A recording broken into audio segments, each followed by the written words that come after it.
Assalamualaikum warahmatullahi wabarakatuh. Waalaikumsalam warahmatullahi wabarakatuh. Bismillahirrahmanirrahim. Alhamdulillahi rabbil alamin. Wal aqibatu lil muttaqin. Wala udwana illa 'alal zalimin. والصلاة والسلام على أشرف الأنبياء والمرسلين سيدنا ومولانا محمد وعلى آله وأصحابه المجاهدين الطاهرين أما بعد.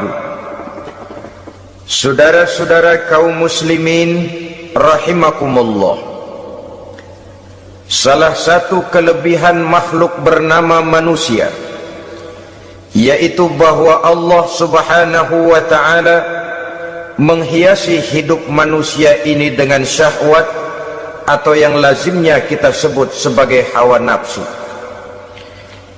Inilah tenaga yang merupakan daya dorong yang melahirkan dinamika dalam kehidupan manusia, yang menyebabkan terus-menerus terjadinya perkembangan dalam sejarah peradaban dan kehidupan manusia. Hawa nafsu bisa melambungkan seseorang kepada puncak kejayaan, dan hawa nafsu dapat menenggelamkan seseorang ke dasar jurang kehancuran yang paling dalam. Nafsu yang menghiasi hidup manusia itu adalah nafsu kepada wal qanatiril muqantarati minadh dhahabi wal fiddah. Al qantarah ay al malul katsir, kecintaan, kesenangan, nafsu kepada harta benda yang banyak daripada emas dan perak. Ini tentu sesuai dengan situasi dan kondisi.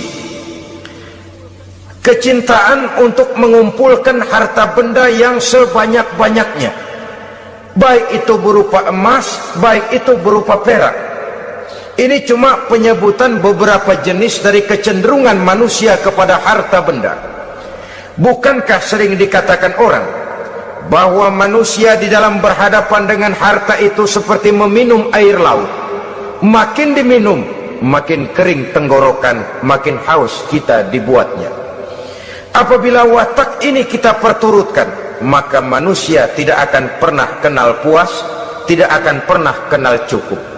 Nabi kita memberikan peringatan, "Lau anna libni Adam wadiyani min zahabin labtagha lahu mathalisan wa la yamla'u jawfa ibni Adam illa turab." Andai kata manusia mempunyai dua buah ladang yang seluruhnya berisi emas, akan puaskah manusia? Tidak, mereka akan cari ladang emas yang ketiga.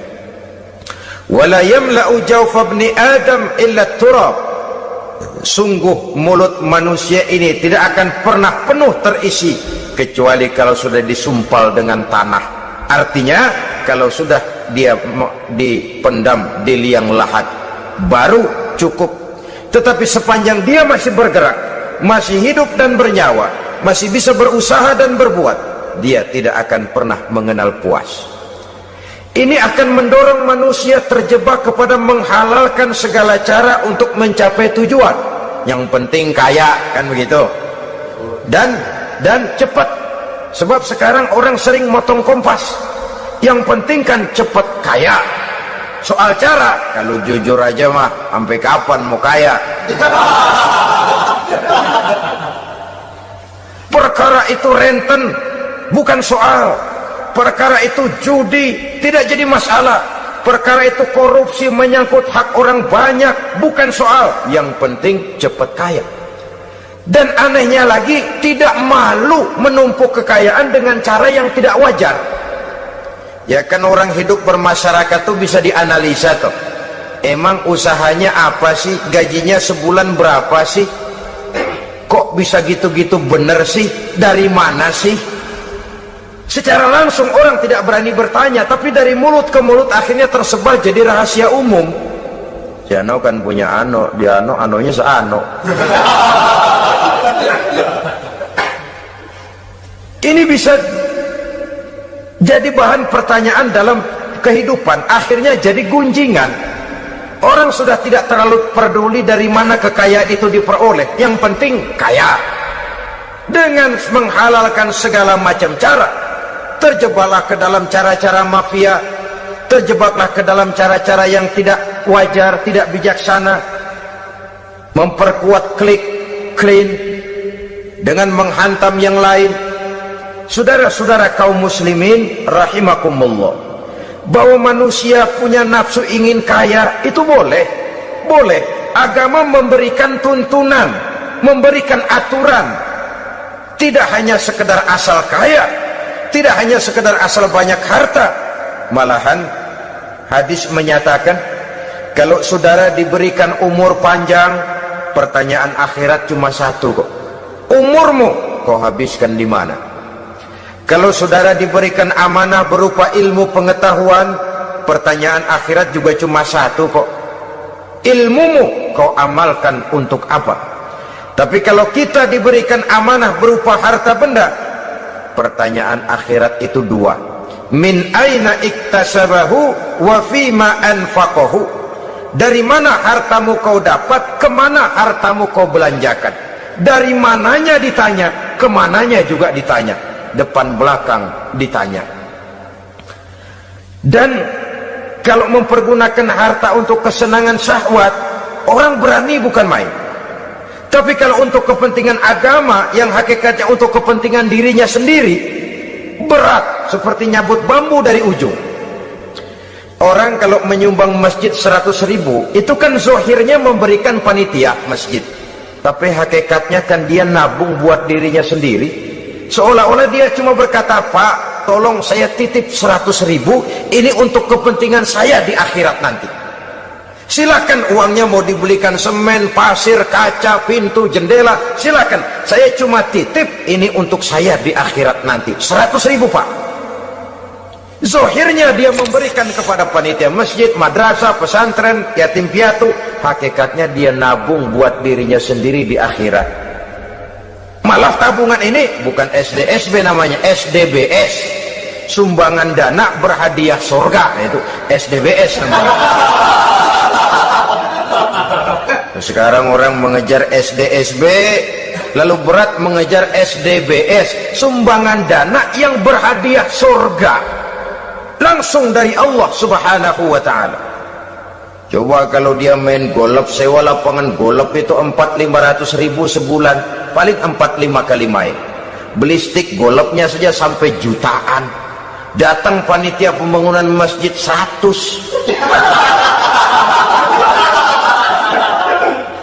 Minta didoain masuk surga lagi. Surga 100.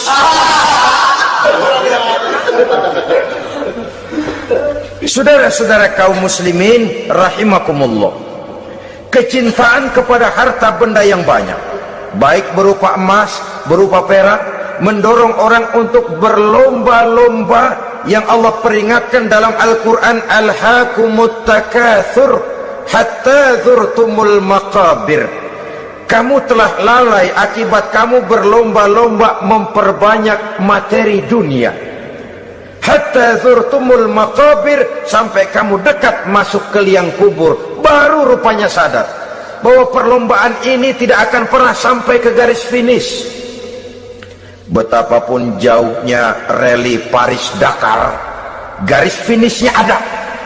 Betapapun hebatnya medan yang ditempuh, buasnya gurun pasir Afrika, garis finishnya pasti ada. Itu kan rally yang terbuas di dunia katanya, Paris-Dakar, tapi garis finishnya ada. Namun jikalau kita berlomba memperbanyak harta, kita tidak akan pernah sampai ke garis finish. Yang kecil-kecilan aja dah. Kalau orang ditanya, kamu kenapa sih belum mau sembahyang? Ya bagaimana mau sembahyang Pak, tinggal di Jakarta masih kontrak. Saban habis tahun diubur-ubur yang punya rumah. Kalau punya rumah sendiri walaupun kecil-kecilan, saya mau ibadah Pak. Ya, diberikan rezeki oleh Allah, bisa bikin rumah walaupun kecil-kecilan, belum juga mau sembahyang. Kok belum juga sembahyang? Iya Pak, rumah emang udah punya sendiri, cuman kecil Pak. Atasnya atap, kalau hujan aja bocor. Kalau bisa bikin rumah yang permanen Pak, tenang, saya ibadah, sembahyang saya rajin. Iyalah, diberikan rezeki bisa bikin rumah permanen, bagus rumahnya. Lain lagi, iya, rumah sudah permanen, tembok, ubin, cuman isinya belum ada Pak, perabotannya. Duh. Kalau punya peralatan rumah tangga yang memadai, tenang, saya ibadah. Diberikan juga rezeki bisa beli perabotan rumah tangga yang lumayan. Di atas tekelnya sudah pakai karpet, mebelnya spaghetti, tempat tidurnya alga spring bed dan low pillow, ada kulkas, ada TV, di sebelah TV ada kunci mobil. Kuncinya mobilnya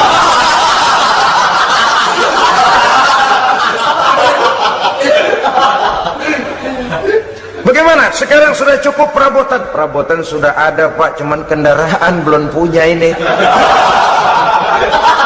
Kemana-mana masih ngukur jalanan aja.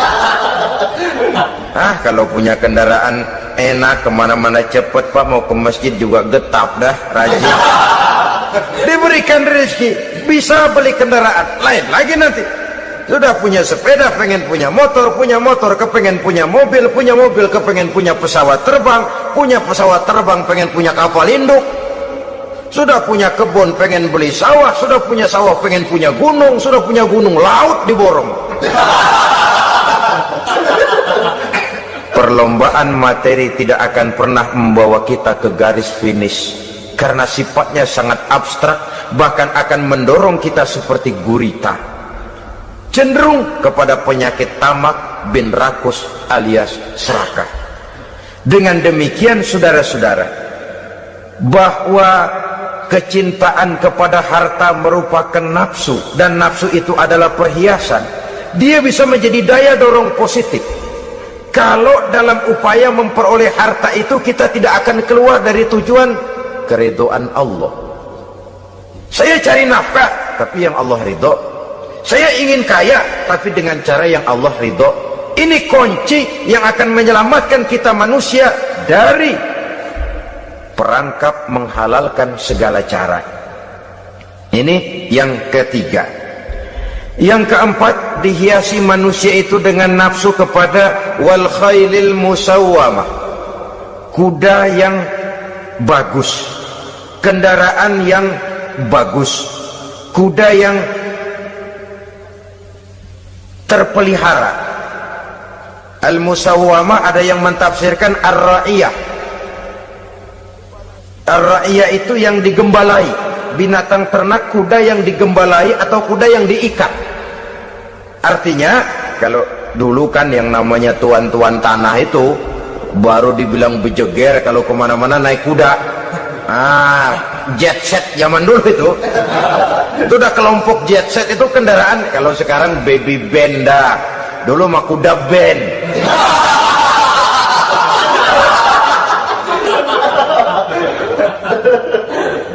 Manusia punya kecenderungan suka kepada kendaraan, apalagi di zaman sekarang ini. Wah, iklan-iklan itu kan sangat menggoda kita, melayani segala macam bentuk penjualan. Nah, ini lalu terangsang biar duit cekak. Kalau udah ngebaca itu, wah berani banget dah. Tahu duit nggak mungkin cukup, tapi begitu baca melayani segala macam bentuk penjualan dengan fasilitas ringan. Nah, jadi dah. Jadi juga punya mobil, jadi dah. Perkara utang itu bakal nyekek leher, bukan soal. Kasihan saudara-saudara kita di daerah-daerah yang terjebak kepada iklan-iklan merangsang yang akhirnya di luar kemampuan, sehingga terjebak. Pada saat dia harus mengembalikan kredit, dia tidak mampu, barang disita, uang hangus, nyengir deh. Bekipas sembari tahlil. Habis arang besi binasa. Bahwa kita menginginkan kendaraan yang serba baik, silahkan. Tiap akhir tahun ganti merek, keluar yang baru, ganti lagi. Itu kalau orang yang mampu. Buat kita yang tidak mampu, kenapa tidak bersyukur melihat yang lebih rendah di bawah kita? Alhamdulillah kita punya mobil, tangga kita cuman punya motor. Yang punya motor, syukur kita punya motor bisa rada cepetan. Tangga sebelah punya sepeda, mana-mana kekejek mulu. Yang punya sepeda, alhamdulillah punya sepeda. Tangga sebelah kemana-mana jalan kaki. Yang jalan kaki, syukur masih bisa jalan. Teman sebelah lumpuh bertahun-tahun. Yang lumpuh, alhamdulillah masih hidup. Tangga sebelah kemarin out, nggak balik lagi. Saudara-saudara, saya pikir menengok ke atas itu perlu supaya ada rangsangan kita untuk maju. Tapi menengok ke bawah pun juga lebih perlu agar kita mensyukuri yang ada dan tidak suudzon, tidak buruk sangka kepada Allah. Apa yang diberikan Allah kepada kita sekarang ini, itulah yang terbaik menurut Allah untuk kita. Saudara-saudara kaum muslimin rahimakumullah, dahulu ada seorang pemuda, matanya buta. Dia mengeluh, ya Allah, kenapa saya dilahirkan dalam keadaan buta? Apa dosa saya? Apa salah saya? Andai kata saya tidak buta, saya melihat keindahan alam ini, saya lebih akan bersyukur kepadamu ya Allah. Nah sudah, dia berburuk sangka kepada Allah. Satu hari, ini Raja Baduy di pedalaman mengerahkan tentaranya menculik anak-anak muda. Ini Raja Baduy ini kanibal, artinya suka makan daging manusia. Anak-anak muda ini diculik. Yang masih muda-muda ya, kalau kambing muda itu kan di sop rada sedap. Rupanya ini Raja kanibal ini begitu. Anak-anak muda termasuk ya pemuda yang buta tadi itu kena culik. Ya sudah diculik, rawatlah di istana raja ini, diberikan pakaian bagus, dikasih makan serba enak. Sebab apa? Supaya badannya gemuk. Setelah gemuk nanti dipotong di sop legit. Udah, kerjanya cuma makan tidur, fasilitas nikmat, tidur enak. Udah giliran dapat 1 bulan 2 bulan kemudian, ketika mau diambil anak-anak muda ini, raja sendiri yang milih mana yang di sop duluan nih. Sampai giliran anak muda yang buta ini, raja geleng kepala. Yang begini mah buta, dagingnya nggak enak.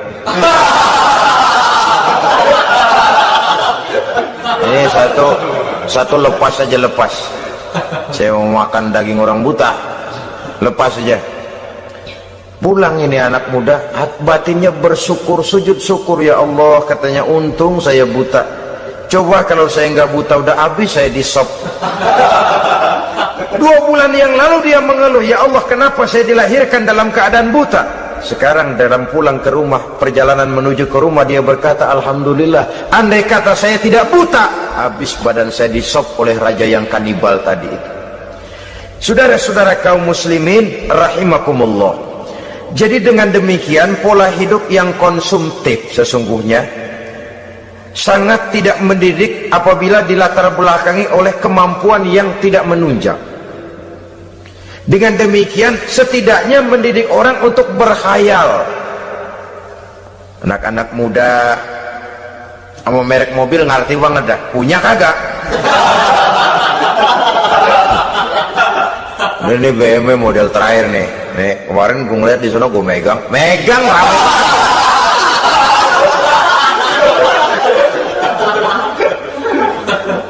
Tulul amal ini kalau tidak diimbangi dengan saluran yang positif, dia akan terjebak kepada penyakit tulul amal, panjang angan-angan. Baiklah ya, wal khailil musawwamah. Yang keempat, yang kelima maksud saya, wal an'am, cinta kepada binatang ternak. Manusia ini kan punya kecenderungan macam-macam. Setelah rumahnya bagus, hartanya banyak, kendaraannya cukup, ingin beternak. Jadilah peternak. Ini kecenderungan manusia, wajar saja sepanjang didapat dan dilakukan dengan cara-cara yang wajar. Wal hars, dan tumbuh-tumbuhan, bertani, bersawah, berladang, itu merupakan kecenderungan daripada manusia. Keseluruhan itu, kata Allah, kecintaan kepada wanita, kepada anak, kepada harta benda, kepada kendaraan, kepada binatang ternak, kepada tumbuh-tumbuhan, zalika, semua itu mata'ul hayatid dunya, merupakan kesenangan hidup dunia. Berapa lama kesenangan hidup dunia? Sebentar, seumur manusia. Seumur manusia. Bahkan kadang-kadang pada saat dia masih hidup pun orang tidak sepenuhnya sempat menikmati kesenangan hidup dunia. Apabila ajal datang, selesailah kehidupan dunia sampai di situ. Orang-orang kafir, buat mereka surganya di dunia ini. Bila kehidupan di dunia selesai, selesailah sudah surganya sampai di situ. Kesemua itu, janji kata Allah, merupakan kesenangan daripada kehidupan di dunia. Wallahu indahu husnul ma'ab, dan Allah mempunyai tempat kembali yang sangat baik. Nah, setelah Allah menjelaskan semua itu, pada ayat yang ke-15 Allah memberikan jalan keluarnya. Memperturutkan nafsu kepada wanita, anak-anak, harta benda, kendaraan, binatang ternak. Bijaksanakah itu? Dalam ayat ke-15 surah Ali Imran ini Allah memberikan penjelasan tuntas. Qul a'unabbi'ukum bi khairim min zalikum. Katakan kepada mereka Muhammad, maukah kamu aku beri kabar yang lebih baik dari semua itu? Lebih baik daripada kesenanganmu kepada wanita, kepada anak-anak, kepada harta benda, kepada kendaraan dan sebagainya. Mau kamu aku beritahu yang lebih baik daripada semua itu? Jawaban tentu mau. Kalimatnya bukan ukhbirukum, a'unabbi'ukum. An-naba itu berita yang besar. Lain dengan al-khabar, itu berita biasa saja. An-naba, sehingga pembawa berita disebut nabi. Dari naba yanbi, pembawa berita yang benar. A'unabbi'ukum, maukah aku tunjukkan kepada satu berita yang benar-benar besar dan benar-benar lebih baik dari yang semua disebutkan tadi. Apa jalan keluarnya? Lillazina taqaw 'inda rabbihim jannatun tajri min tahtihal anhar. Bagi orang-orang yang bertakwa kepada Allah, mereka akan mendapatkan surga yang di bawahnya mengalir sungai. Khalidina fiha, mereka akan kekal di dalamnya. Wa azwajun mutahharah, dan mereka mendapat istri-istri yang suci. Waridwanum minallah, dan keridhaan daripada Allah subhanahu wa ta'ala. Kalau kamu hai orang-orang yang beriman, kalau kamu hai manusia menyangka bahwa nafsu kepada wanita, anak-anak, mengumpulkan harta benda, kendaraan yang menarik, binatang ternak dan tumbuh-tumbuhan itulah yang lebih baik untuk kesenangan dunia, memang itu kesenangan dunia. Tapi nih, seolah-olah kata Allah, nih saya kasih tahu kamu, aku beritahu yang lebih baik dari semua itu. Apa? Takwa kepada Allah. Kecintaan kepada wanita. Kalau takwa dasarnya, orang enggak amburadul, enggak semrawut, enggak pokoknya gue asal perempuan dan membuat terus. Tapi punya kaidah, punya norma. Demikian juga kepada anak-anaknya. Demikian juga kepada harta benda. Pokoknya asal harta, mau halal mau haram, tekuk terus saja. Semuanya dilandasi oleh taqaw, lillazina taqaw, oleh ketakwaan kepada Allah. Nah, ketakwaan ini akan menghasilkan apa? Inda rabbihim jannatun tajri min tahtihal anhar. Melahirkan, menghasilkan surga yang di bawahnya mengalir sungai-sungai. Saudara-saudara kaum muslimin rahimakumullah, jika kita menyangka bahwa wanita bisa memberikan kesenangan, iya, kesenangan dunia. Jika kita menyangka bahwa harta benda bisa memberikan kesenangan, iya, kesenangan dunia. Jika kita menyangka bahwa kendaraan bisa memberikan kesenangan, iya, kesenangan dunia. Tapi kita tidak cuma ingin itu, kita ingin itu semua juga bisa membawa kesenangan akhirat. Caranya landasi dengan takwa. Kesenangan kepada wanita didasari dengan takwa. Maka jangan jadikan wanita cuma sekedar alat pemuas hawa nafsu. Kesenangan kepada anak-anak dilandasi dengan takwa. Maka anak-anak diarahkan kepada jalan yang diridhoi Allah. kesenangan kepada kendaraan dilandasi dengan takwa, maka kendaraannya selalu mengarah berjalan menuju jalan takwa, diridhoi oleh Allah Subhanahu wa taala. Kalau tidak, tuh mobil asal lempengan Ancol gancang banget dah. Tapi giliran dihadapin ke masjid, mogok melulu. Urusan ngaji ada aja halangannya tuh kendaraan. Tapi kalau untuk urusan maksiat, ngebut benar-benar. Dilandasi dengan ketakwaan, sehingga dengan demikian tidak hanya sekedar surga di dunia ini, tapi lebih-lebih di surga di akhirat nanti. Khalidina fiha, kekal. Kalau dunia ini kan zillun zail, bayangan. Hari ini kita jaya, besok kita bangkrut. Siapa yang mau menghalangi? Hari ini kita melambung, besok kita nyungsep. Siapa yang bisa menarik? Tidak kekal, berubah, temporer, relatif. Di sana kebahagiaan yang dilandasi dengan takwa ini sudah surga, kekal di dalamnya, azwajun mutahharah, mendapat istri-istri yang suci. Suci dalam arti belum pernah dijamah orang lain, suci dalam arti tidak pernah terkena halangan seperti men misalnya, baik menstruasi atau mencret, itu tidak. Azwajun mutahharah. Konon makna mutahharah ini ya artinya juga bisa selalu gadis, bidadari itu selalu perawan, tidak pernah janda, walaupun tiap hari dipakai perawan terus. Dan yang lebih penting, waridwanum minallah, mendapat ridho dari Allah Subhanahu wa taala. Jadi hawa nafsu dengan motivasi takwa, itulah sesungguhnya yang dikehendaki oleh Ali Imran ayat 14 dan 15. Dengan demikian manusia dengan ketakwaannya mengendalikan hawa nafsu, dan bukan malah dikendalikan oleh hawa nafsunya. Pada surah Ali Imran ayat 14, Allah Subhanahu wa taala berfirman, A'udzu billahi minasyaitonir rajim. Zuyyina lin-nasi hubbus syahawati minan nisa'i wal banin wal qanatiril muqantarati minadh dhahabi wal fiddah wal khaylil musawwamati wal an'ami wal harth. Dzalika mata'ul hayatid dunya wallahu 'indahu husnul ma'ab. Mari kita perhatikan ayat ini lebih dekat lagi. Allah Subhanahu wa ta'ala menjelaskan, Zuyyina lin-nasi hubbus syahawat. Makhluk manusia itu dihiasi dengan hawa nafsu. Dengan kata lain, hawa nafsu adalah perhiasan. Manusia tanpa hawa nafsu sama saja dengan orang yang tidak berhias, monoton, tidak mempunyai perkembangan dalam gerak kehidupannya. Tetapi kalau hawa nafsu adalah perhiasan, maka jika kita berbicara soal perhiasan, ada dua hal yang harus menjadi catatan pokok. Pertama, kapan satu perhiasan boleh kita pakai? Yang kedua, di mana perhiasan itu harus kita pakai?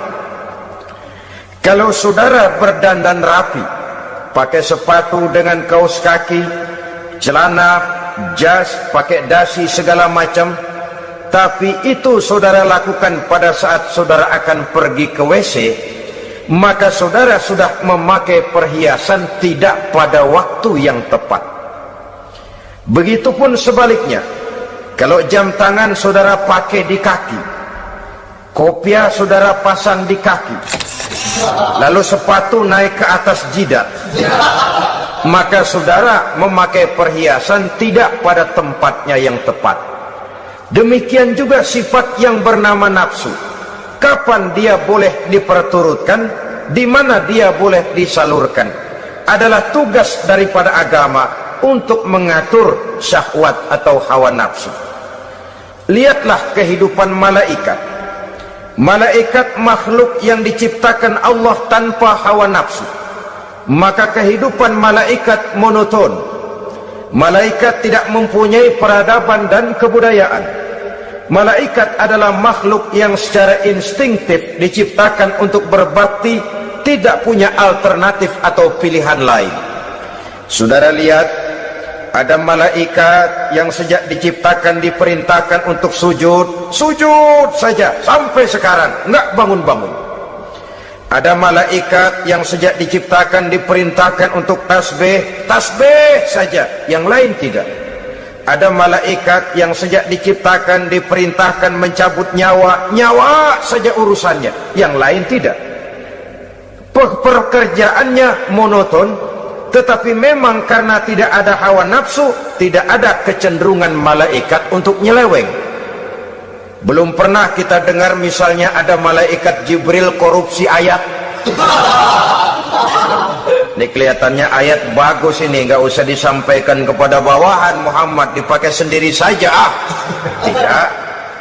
Kita belum pernah dengar malaikat maut keliru mencabut nyawa orang yang belum waktunya modar. Belum pernah. Malaikat itu ibadun mukramun, la ya'sunallaha fima amarahum wa yaf'aluna ma yu'marun. Maka kehidupan malaikat adalah monoton. Dinamika tidak ada, peradaban dan kebudayaan juga tidak ada. Andai kata bumi dan seluruh isinya diserahkan kepada malaikat untuk mengisinya, barangkali saudara tidak akan pernah kenal jembatan Semanggi, saudara tidak akan pernah kenal Monas, gedung-gedung bertingkat, gedung-gedung pencakar langit. Semua yang menggerakkan itu adalah karena manusia mempunyai hawa nafsu. Nah, kemudian pada kalimat berikutnya Allah memberikan rincian. Apa nafsu kepada apa yang paling menonjol dalam kehidupan manusia itu? Pertama, minan nisa, hawa nafsu kepada perempuan. Ini tentu yang ditujukan laki-laki.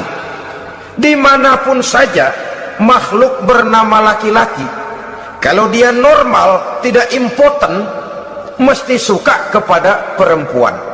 Itu wajar, bin pantas alias normal. Tetapi tadi saya katakan di awal, nafsu kepada perempuan adalah perhiasan. Kapan makainya, di mana makainya, itulah tugas agama memberikan tuntunan dan aturan. Saudara-saudara kaum muslimin rahimakumullah, nafsu kepada wanita dapat mengantarkan seseorang kepada puncak kejayaan, tapi nafsu kepada wanita bisa menenggelamkan seseorang ke jurang kehancuran. Bergantung kepada latar belakang apa yang mendorong timbulnya syahwat tadi.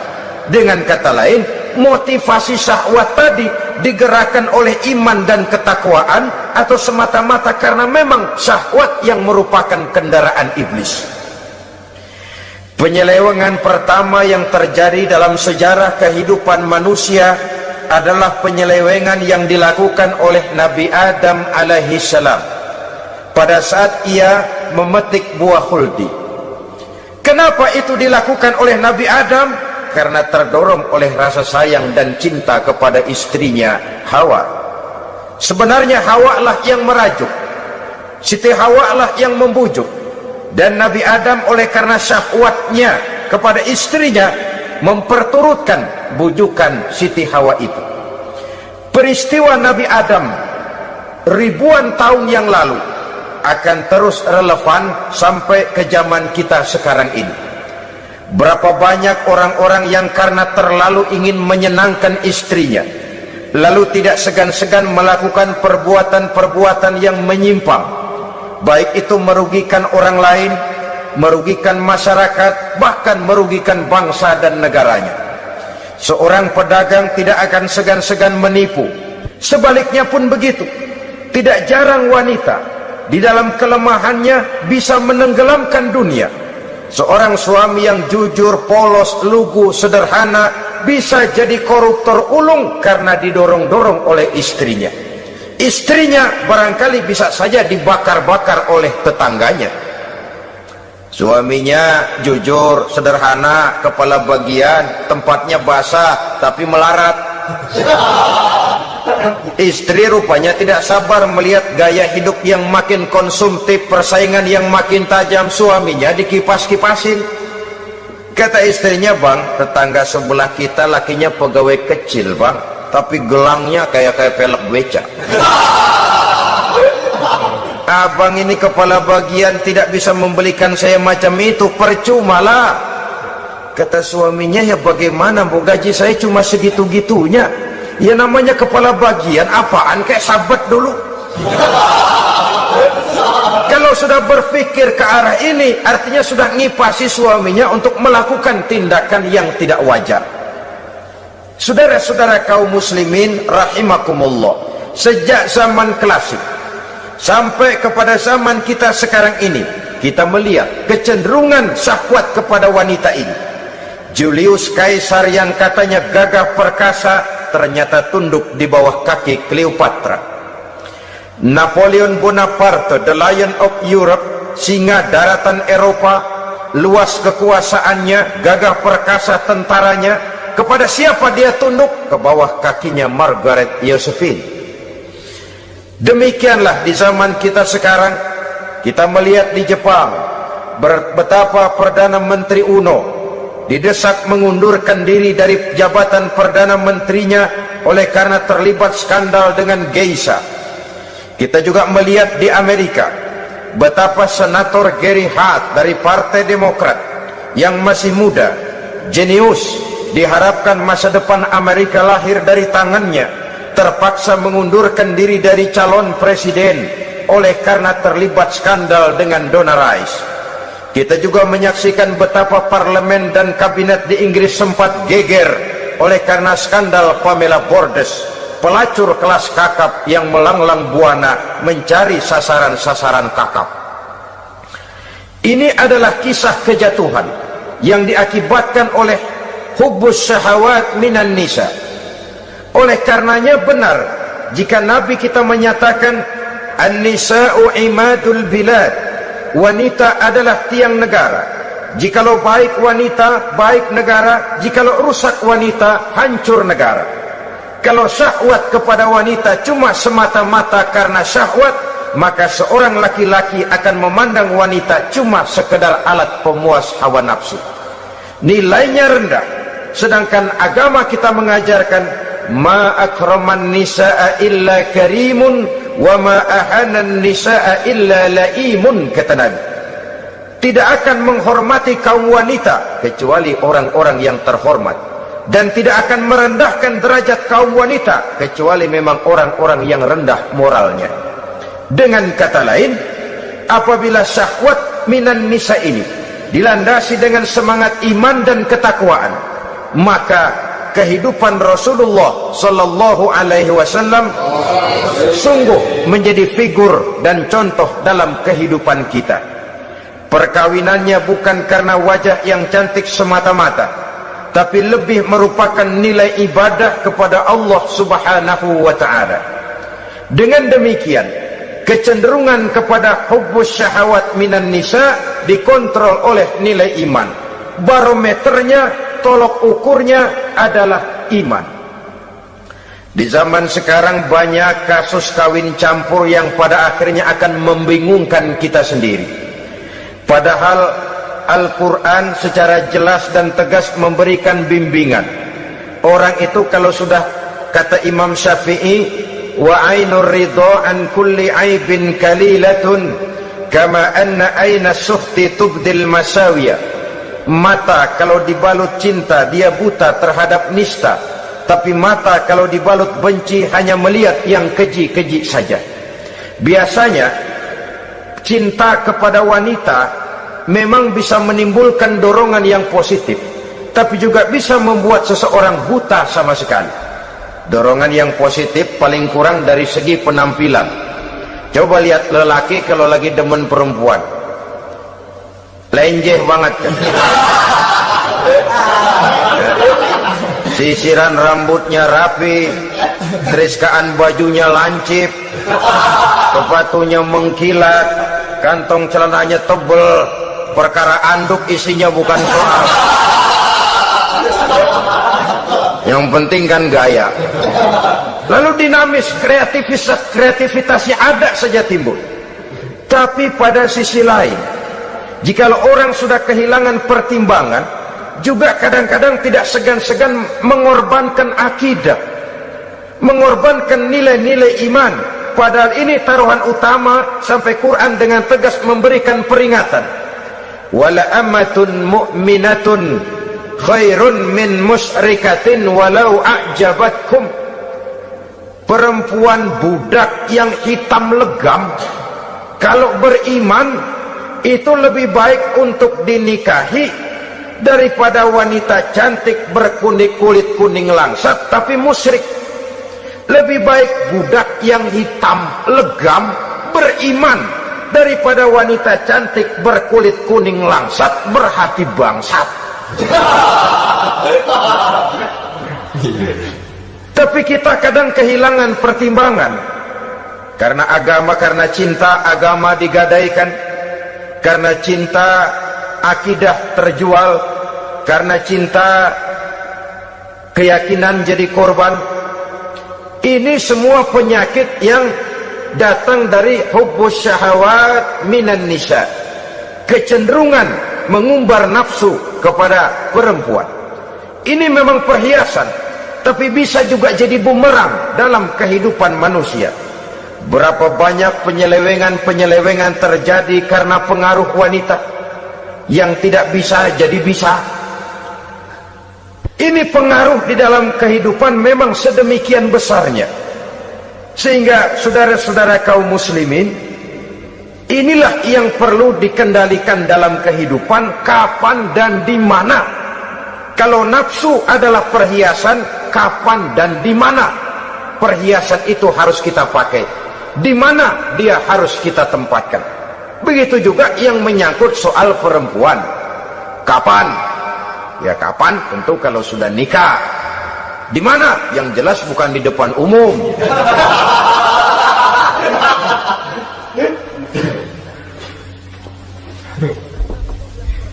Ini nafsu yang pertama, minan nisa. Yang kedua, wal banin. Dihiasi juga manusia dengan kecintaan kepada banin. Makna banin di sini ay al-aulad, anak-anak laki. Kenapa disebut banin, anak-anak laki? Karena pertama, sering anak laki itu lebih jadi kebanggaan buat orang tuanya ketimbang anak perempuan. Sebabnya apa? Pertama, faktor nasab, silsilah lebih kuat kepada laki-laki ketimbang perempuan. Yang kedua, faktor cita-cita. Orang tua kalau punya anak laki-laki, cita-citanya panjang. Nak, kau nanti jadi dokter ya, nak jadi insinyur ya, nak jadi pilot ya, nak jadi pengusaha ya, nak jadi presiden ya. Tapi kalau dia punya anak perempuan, paling ya nak, mudah-mudahan nanti kamu dapat jodoh orang baik nak, dapat jodoh orang soleh. Saudara-saudara, yang ketiga, anak perempuan itu kalau sudah berkeluarga biasanya pindah kepada lingkungan keluarga lain, sehingga orang berkata punya anak perempuan banyak sebenarnya seperti agen. Artinya ada yang mau bawa, kan begitu. Ada yang minta ambil, ada yang berminat buntel. Paling dia nengokin orang tuanya ya lebaran. Ya syukur kalau sebulan sekali atau seminggu sekali, tapi minimnya kan lebaran. Dengan demikian dari garis nasab ini lebih kuat al-banin ketimbang al-banat. Manusia dihiasi dengan kecintaan kepada anak-anak. Sering karena terlalu cinta kepada anak, kita menjerumuskan anak. Terlalu sayang kepada anak, segala maunya kita perturutkan tanpa kendali dan kendala. Akhirnya sifat yang demikian itu malah mendorong anak untuk manja, tidak percaya kepada kemampuan yang dimilikinya, selalu mengandalkan kepada kebesaran, kemampuan daripada orang-orang yang dibanggakannya itu. Dan dalam kondisi demikian, kedewasaan dan tanggung jawabnya akan lambat berkembang. Maka Allah subhanahu wa ta'ala memperingatkan bahwa harta dan anak bisa menjadi fitnah. Dalam ayat lain Allah juga memperingatkan, Ya ayyuhallazina amanu la tulhikum amwalukum wa auladukum an zikrillah. Wahai orang-orang yang beriman, jangan sampai hartamu dan anak-anakmu memalingkan kamu daripada mengingat Allah.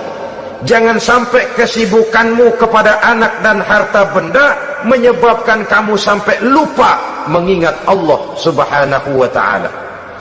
Berapa banyak manusia yang tenggelam dengan melupakan Allah, jauh dari agama, jauh dari tuntunan syariat, oleh karena disibukkan oleh persoalan anak dan persoalan harta benda. Maka satu-satunya jalan, jikalau kita tidak ingin anak kita sampai memalingkan kita daripada mengingat Allah, nilai-nilai keimanan harus ditanamkan kepada mereka sedini mungkin. Dengan bekal ini, maka mereka, anak-anak kita, insya Allah tidak akan membuat kita orang-orang tua ini berpaling daripada mengingat Allah, berpaling daripada kehidupan beragama. Memang karena anaklah kita orang tua peras keringat banting tulang, pergi pagi pulang sore cari nafkah. Karena anaklah kita orang tua, kepala jadi kaki, kaki jadi kepala. Asal mereka bisa menikmati hari depan yang lebih baik dari yang kita nikmati sekarang ini. Tapi berapa banyak juga orang-orang tua yang tidak sadar akan amanah berupa anak ini. Mereka lalai, mereka bersikap masa bodoh, padahal tidak akan ada yang tidak dipertanggungjawabkan di hadapan Allah Subhanahu wa ta'ala. Orang tua bisa mendapat pensiunan pahala kalau anaknya tumbuh menjadi anak yang soleh.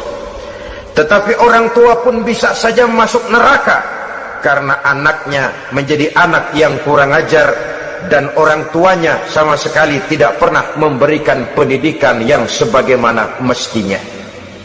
Saudara-saudara kaum muslimin rahimakumullah, kita tentu berharap memperoleh pensiunan pahala dan bukan mendapat tambahan dosa dari kekurang ajaran anak-anak kita akibat kita sebagai orang tuanya tidak pernah mau mendidik mereka.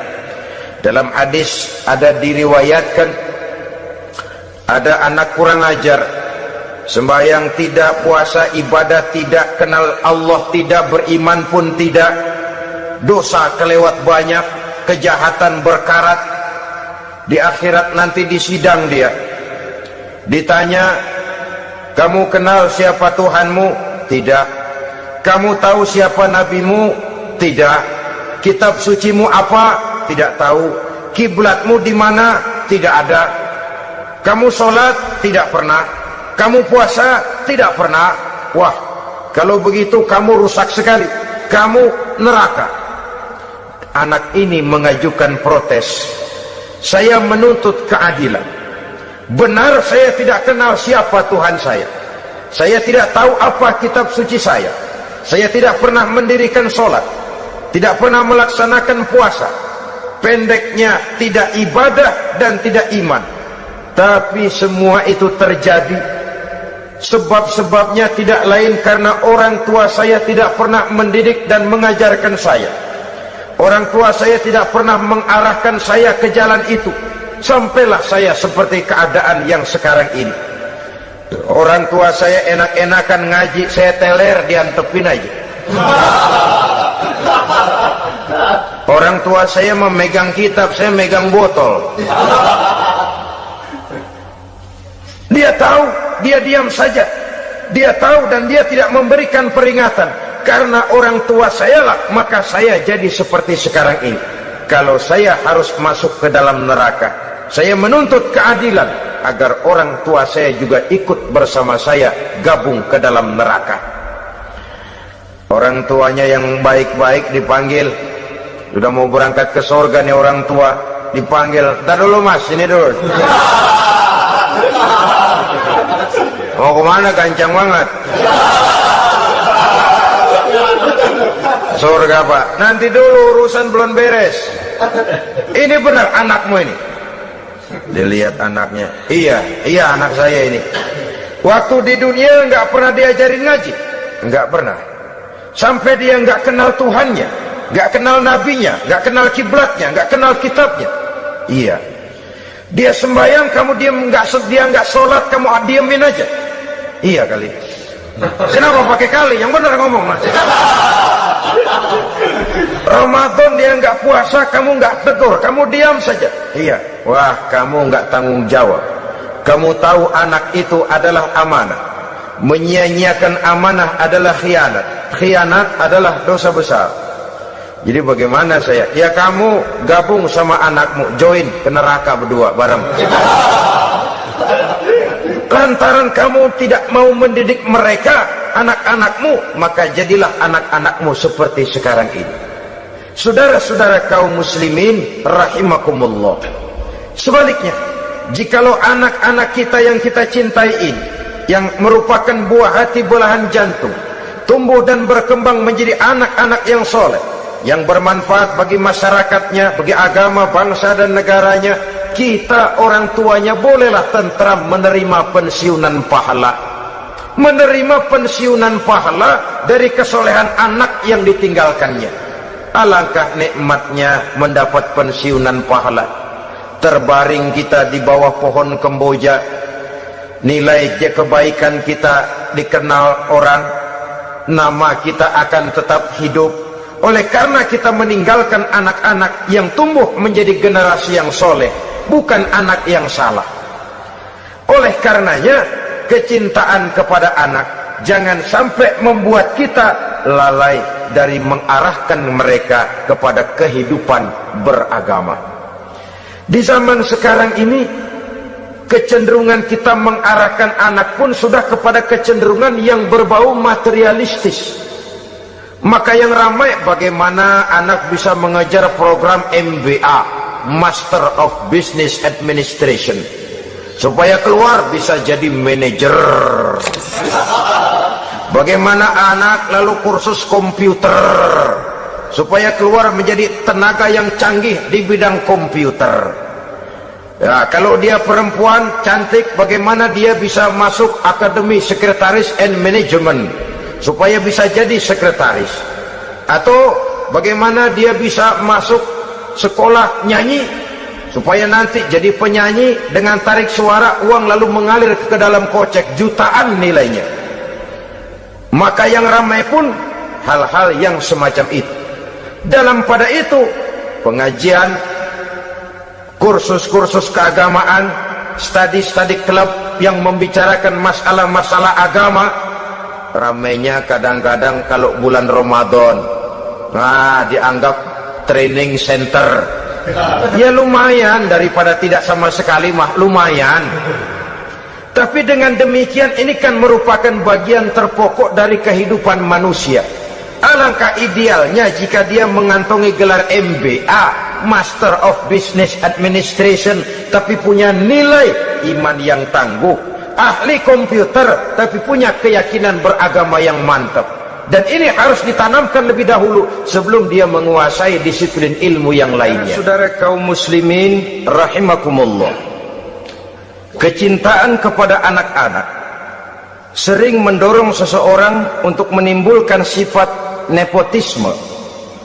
Segalanya serba garis keturunan. Sejak ia jalur birokrasi sampai ke dalam kehidupan sehari-hari, nepotisme ini bisa terlihat. Orang kehilangan kondisi objektivitasnya. Mampu atau tidak soal lain, bidangnya atau tidak bukan soal. Yang penting masih ada hubungan keturunan. Maka timbullah tumpang tindih untuk sesuatu pekerjaan yang tidak sesuai dengan kemampuan dan keahliannya. Di desa-desa kita melihat masjid, ketua masjid bapaknya, bendahara anaknya, sekretaris mantunya, Bilal besannya, kolbeduk engkongnya. Pokoknya asal masih ada garis keturunan, masuk, tidak minggir. Ini pada akhirnya kurang menciptakan pemerataan kesempatan. Iyalah kalau profesinya, tapi kan jarang yang demikian itu. Kita boleh cinta kepada anak-anak kita, Tapi jangan lalu mempergunakan posisi yang kebetulan kita gunakan untuk menempatkan anak-anak kita lebih dari kemampuan yang mereka miliki. Nepotisme yang lahir, sehingga ini bukan saja tidak mendidik, tapi mengakibatkan terjadinya tumpang tindih. Tidak lagi berprinsip the right man on the right job, bahwa orang harus ditempatkan sesuai dengan keahliannya, tapi kita sudah berpikir subjektif, ahli atau tidak ahli, asal masih berbau keturunan, ayo silakan. Nepotisme yang akan lahir. Oleh karenanya, mencintai anak adalah sesuatu yang merupakan perhiasan di dalam kehidupan. Wajar, tetapi harus kita menempatkannya sesuai dengan semestinya. Sehingga dengan demikian seluruh fasilitas yang dimilikinya, baik itu berupa istri, anak, kendaraan, binatang ternak, harta benda, tanam-tanaman, seluruhnya semakin meningkatkan ketakwaannya kepada Allah Subhanahu wa taala. Mudah-mudahan kita bisa mencapai tingkat ini, di mana kita hidup mampu dan sanggup mengendalikan nafsu, bukan malah dikendalikan oleh hawa nafsu. Terima kasih dan mohon maaf. Wassalamualaikum warahmatullahi wabarakatuh. Waalaikumsalam warahmatullahi